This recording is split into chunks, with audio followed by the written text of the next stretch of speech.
Capítulo 7. Viva bien y viviendo en el mundo real. Antes de entrar en Comedores Compulsivos Anónimos, nunca había reaccionado de forma normal ante la comida, ante los demás y ante todo lo que me ocurría en la vida. Durante la mayoría de mis primeros 30 años, me había mantenido alejado de la realidad como si no viviera en este mundo. Era una extraña en mi propia familia. De pequeña no me daba cuenta. Mi familia me daba cariño y alimentos, pero era incapaz de aceptarlo porque algún giro en mi personalidad me llevó a tener expectativas irracionales de los demás. Siempre he creído que nací con este defecto y que no tenía nada que ver con mi familia y con mi entorno. Anhelaba ser como mis dos hermanos mayores, pero me resentía y competía en secreto con ellos. Si no podía ganar, prefería no jugar, y eso que mis hermanos eran simpáticos y bondadosos. Seguramente yo también lo era, pero estaba demasiado absorta en culpar a los demás de las incorrecciones de mi vida como para desarrollar mis aptitudes propias. No quería formar parte de mi familia. Siempre estaba en desacuerdo con ellos y con el mundo en general.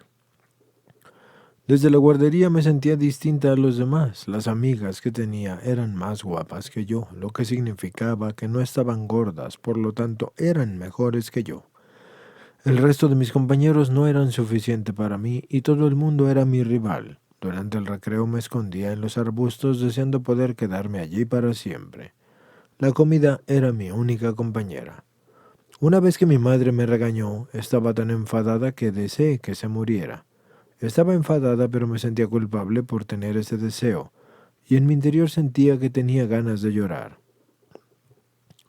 Fui a la cocina, me comí un sándwich e inmediatamente me sentí arropada por la comida. Me hacía sentir que todo iría bien, pero no todo el mundo se siente así después de comerse un sándwich. Pero la comida siempre me hacía sentir bien, y además no tenía que competir con ella. Durante los años de instituto y en la universidad, yo era el payaso de la clase e hice algunos amigos en aquella época, pero seguía sintiendo que no existía. No me importaba nada porque yo realmente no existía. Creía que las chicas de verdad tenían citas, se compraban ropa de moda y sabían cómo hablar con los demás. Yo era gorda, aburrida y atontada. Para seguir así tenía que comer, para caer en el olvido. En el segundo año de universidad, el dolor de pesar 125 kilos con 17 años era insoportable. Así que dejé la universidad y me mudé. Tenía grandes planes, grandes esperanzas de que perdería peso, empezaría de nuevo y me convertiría en una persona real. Era todo o nada, o no era nadie, o era Miss América. Fantaseaba con la idea de mudarme, perder peso y volver al campus delgada y guapísima y partirles el corazón a todos los chicos que me habían ignorado. Las fantasías y mis planes de venganza eran la única esperanza que me ayudó a seguir adelante.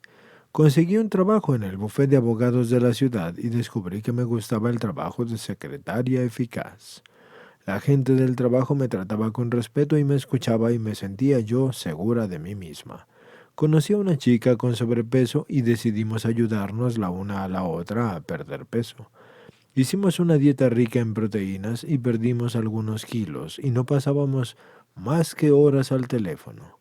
Y aunque éramos muy distintas, sí que compartíamos el amor por la comida. Era la primera vez en toda mi vida que había conseguido perder peso y estaba convencida de que la clave era hacer dieta. Ahora sé que lo que funcionó fue hablar con otra comedora compulsiva y preocuparme por otro, como así me preocupo por mí misma. ¿Notan que eso significa que cuando uno sirve a los demás, se ayuda a uno mismo? Después de haber perdido esos 45 kilogramos, estaba convencida de que nunca más volvería a estar gorda y que como ya no sería obesa, yo podría tener una vida real. Sin embargo, mi vida se convirtió en una procesión de dietas porque perdía peso y lo volvía a recuperar. Durante los 10 años siguientes, cogí y perdí 45 kilos 2 veces más. Y eso sin contar los cientos de veces que empezaba una dieta por la mañana y me la saltaba por la tarde. Fue también el principio de intentar sustituir la comida por otras sustancias como por ejemplo las drogas, el alcohol y el sexo. Yo no conocía la vida sin ningún tipo de compulsión. Me leí todos los libros de autoayuda y de dietas y obesidad que caían en mis manos. Lo sabía todo acerca de nutrición, calorías, ejercicio, autoestima y psicología. Pero nada podía librarme de comer compulsivamente, porque cuando empezaba ya no podía parar y no existía suficiente fuerza de voluntad que pudiera contenerme cuando aparecía la compulsión. Ni siquiera todos mis conocimientos podían con mi insatisfacción interior. A veces ni siquiera era consciente de que yo estaba engordando, porque solo me daba cuenta cuando ya no me cabía la ropa. A los 30 años ya pesaba 140 kilos. Llegué a pensar que me quedaría así para siempre. Era muy intolerante con los demás y en especial con las mujeres guapas y delgadas. La sensación de estar en una competición continua con los demás venía acompañada del odio y resentimiento. Me casé con un hombre al que no amaba, por el simple hecho de que solo él me quería. Ninguna mujer gorda como yo tenía el derecho a elegir con quién casarse, y pensé que casarme y tener hijos me haría sentir normal. Me equivoqué. En primavera de 1979, un tornado arrasó la mayoría de mi pueblo natal. Se conoce aquel día como el Martes Terrible. Ese día cambió nuestras vidas para siempre. El pueblo entero parecía como si estuviera en guerra. Todas las casas estaban demolidas. A partir de entonces mi obsesión por comer se volvió tan dolorosa como el ser gorda. Quería estar delgada, pero no quería dejar de comer. Sin embargo, después del tornado, no podía soportar la destrucción que me rodeaba sin comer constantemente. Por aquel entonces estaba embarazada de 7 meses, y aunque los médicos me dijeron que me estaba haciendo daño a mí misma y al bebé, no paré de comer. Salí del médico. Me fui al restaurante más cercano para satisfacer el deseo de siempre tener comida. Y no sé cómo pudo mi cuerpo soportar el dolor, pero estuve así 3 meses más. Un día salió un anuncio en la televisión de un taller de comedores compulsivos que se iba a celebrar en mi pueblo, así que decidí que iba a ir, y recuerdo que estaba muy emocionada, a pesar de no tener información acerca de la organización. Había renunciado ya a cualquier club de dietas y recuerdo que llegué la primera vez al taller y estaba enfadada porque no empezó puntual, y una vez que empezó me sentí muy incómoda, pero pensé que los que compartían eran increíbles. Nunca había oído a nadie reconocer que la comida lo controlaba, como a mí tampoco, así que había oído a nadie decirle que su relación con Dios era buena. Siempre que había oído hablar de Dios, había sido en un tono dulce y poco sincero, y en unos términos con los que yo no me identificaba en absoluto. Sin embargo, en ese taller de comedores compulsivos se habla de Dios en mis términos. El que compartía esto sentía lo mismo que yo. Sentía con la comida y hablaba con una credibilidad absoluta. Y cuando dijo que Dios le había librado de la obsesión por la comida, empecé a creer que Dios podía hacer lo mismo conmigo si le había ayudado a él. Después del taller de comedores compulsivos, tardé 8 meses en ir a mi primera reunión. Yo quería encontrar a Dios yo sola, pero no me funcionó. Así que fui al parking de 8 reuniones de comedores compulsivos, pero yo no tuve valor para entrar.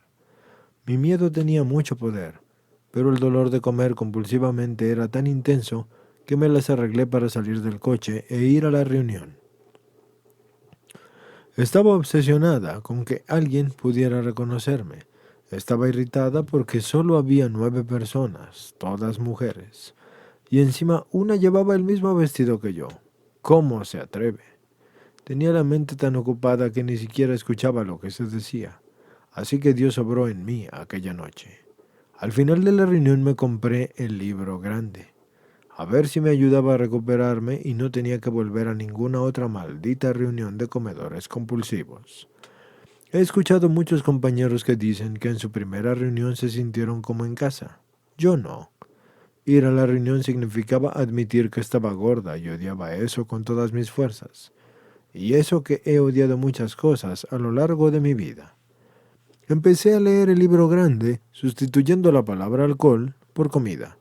Mientras que iba leyendo yo veía mi vida pasar por delante de mis ojos. Lloré y reí mucho porque por primera vez en mi vida empecé a entender muchas cosas.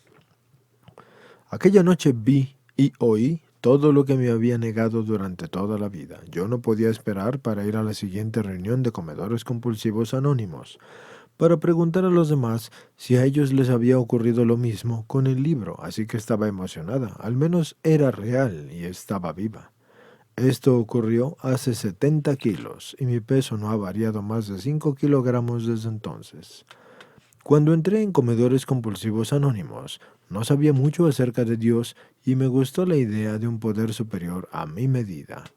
Decidí que si se me caía el techo encima sería un poder superior a mí, así que mi poder superior sería el techo de mi cuarto. Cuando empecé a rezarle al techo, Dios empezó a entrar en mí de forma muy sutil. Lo busqué como si fuera 1 millón de euros que estuvieran escondidos en el cuarto de estar. Veía programas de televisión, me uní a una iglesia y fui a reuniones abiertas de Alcohólicos Anónimos y de comedores compulsivos. Yo leo el libro de Empezar a Creer de Alcohólicos Anónimos y el libro grande. Cada noche yo me ofrezco a Dios para que me ayude a hacer su voluntad, a conocerlo mejor y a recuperarme de mi adicción. La respuesta es totalmente espiritual. Todo lo que he de hacer es limpiar de escombros mi pasado con los 12 pasos y Dios hará el resto. Limpiar la casa ha sido la base de mi recuperación y de mi nueva relación con Dios. He invertido mucho tiempo en la oración, la meditación y en hacer inventarios. A través de la meditación he conseguido conocer a Dios y sentir que me acepta. Estoy segura de que muchas de las cosas que me han pasado en su presencia pueden considerarse como productos de mi imaginación. Pero yo no analizo ni me preocupo por esas cosas. La meditación ha sido muy importante para mi equilibrio emocional y no me preocupo demasiado por el peso ni por la parte emocional. Como dice el programa, cuando desaparece la enfermedad espiritual, la recuperación emocional y física viene natural y fácilmente. He cometido muchos errores durante mi recuperación y no me he portado del todo bien muchas veces. Me divorcié, me volví a casar, me divorcié de nuevo. Sigo teniendo los mismos defectos de carácter, celos, inmadurez y egoísmo, y me comporto como una niña de 5 años y me enfurruño y planeo mi venganza. Pero, ¿saben? He descubierto que si lo sigo intentando y rezo y hago el servicio de comedores compulsivos anónimos, Dios me mantiene abstinente y no me abandona. La tolerancia es algo que me gustaría mejorar. Al final de las reuniones de comedores compulsivos anónimos, le pido a Dios que perdone mis ofensas y mis defectos, así como yo perdono a los que me ofenden.